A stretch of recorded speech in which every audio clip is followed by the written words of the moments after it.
What's up, guys? Mr. Second Passport here.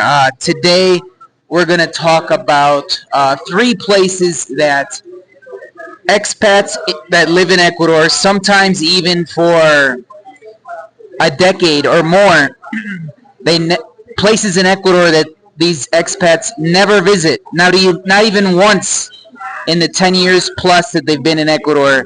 It's pretty amazing to me. Working in a hotel, I meet them all the time, and it's insane. If you ask them, it's like literally 9 out of 10 has never been to these three places that I'm going to mention today in Ecuador, and they're some of the nicest places that Ecuador has to offer, and usually at least two or three of them a tourist can visit in about, and they do visit in like 7 or 8 days in Ecuador, and then they leave. So I mean, it's pretty amazing that that expats have never been to these places. But anyway, number one is Galapagos, right? Galapagos Islands. Almost all the expats that I know that have lived in Ecuador years and years have never been to Galapagos, and there's really no reason that I can think of to not go. It is a little pricey to get to Galapagos, but once you're in Galapagos, it's pretty similar to Ecuador prices. You can find bed and breakfasts for 20-30 bucks a night. Airbnbs now even cheaper. And you can go by ferry. You don't have to do a cruise. You can go by ferry in between the islands, see the different islands, do land-based activities, and spend very little money, actually. So, again, Galapagos Islands, for me, it's like a mix of South America and Hawaii, South Pacific. It's definitely something I would check out, even if you're here just for a few months in Ecuador. It's definitely worth it. Number two would be the Amazon region, the Amazon jungle, right? There are lodges you can go to that are pretty spectacular, that'll take you on night hikes and see the flora and fauna.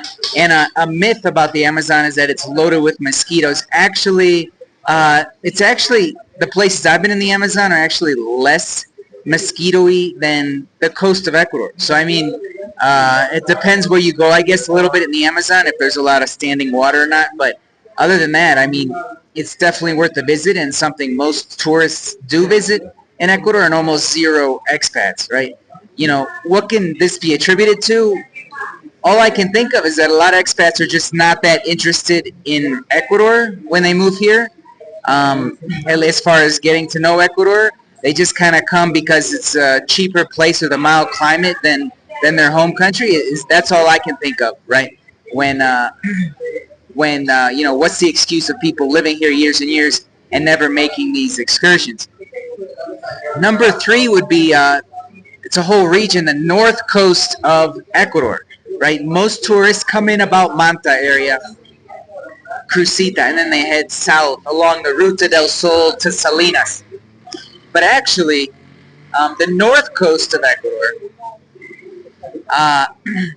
as you can see here in the pictures, Mompiche, Esmeraldas, like the city of Esmeraldas, maybe not so nice, but that whole area just south of Esmeraldas, Atacames, Galera, Muisne, Mompiche, Coimes, gorgeous beaches, truly white sand, palm, and for me, palm trees, and some of the best food in all of Ecuador as well. A lot of coconut-based curries and things like that. So more of an African, Afro descent region. So again, people just don't go because it's kind of out of the way.